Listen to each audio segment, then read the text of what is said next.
Thank you, John, for covering Thomas. I'm here as a Thomas to cover a different John, John Maclean.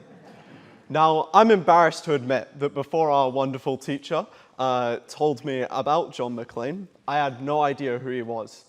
This is doubly embarrassing because as a lover of history, I have even been to an event celebrating the radical roots of the Clydeside, attended by multiple organisations who work to archive local history, and I'd never even heard his name.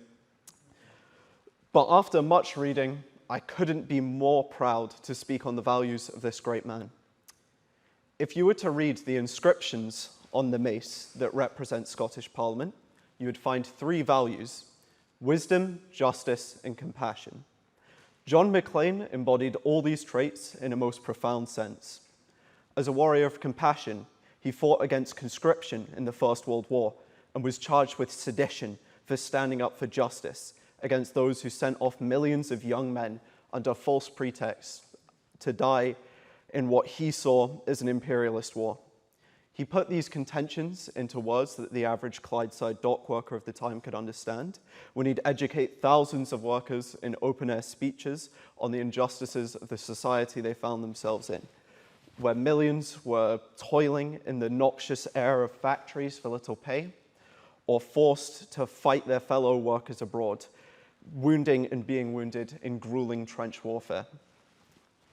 As well as embodying compassion, Maclean also placed an immense value on wisdom throughout his life. Growing up, he had an acute knowledge of social injustice, as his parents were direct victims of the Highland clearances. He grew up learning Gaelic and never forgot his cultural roots, taking inspiration from the communal clan system into his conception of collectivist politics. He had a keen interest in education, graduating as a Master of Arts from the University of Glasgow. He became a teacher, but under the Defence of the Realms Act, was thrown from his post at Lawn Street Primary School for his politics. Never breaking a stride, he took his education to the masses, a year later founding the Scottish Labour College and committing himself full-time to becoming a Marxist educator, particularly of economics.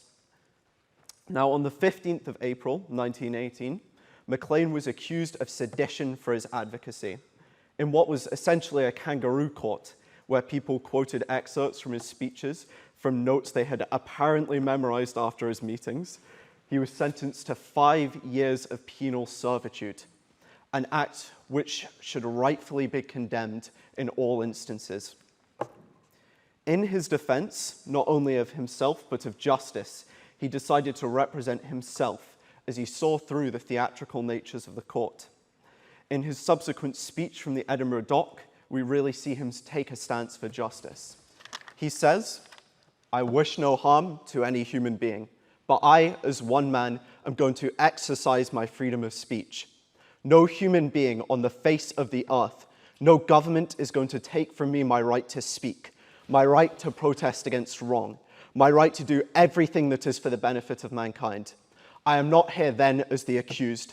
I am here as the accuser of capitalism, dripping with blood from head to foot." After mass protests and constant calls for his freedom from the socialist papers, he was finally freed when the armistice was signed on the 11th of November. Though his sentence was shorter than anticipated, it had a horrid effect on him.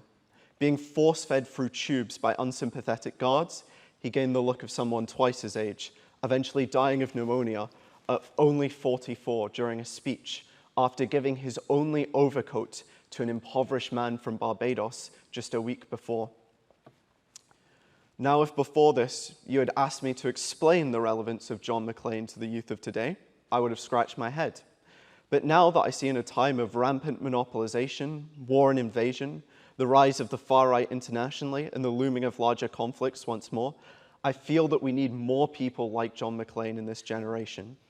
More young people must be motivated by the same wisdom, the same sense of justice, the same sense of compassion.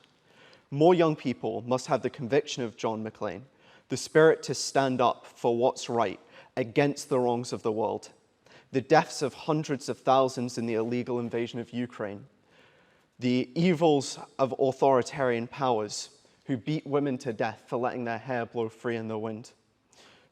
Thanks for listening.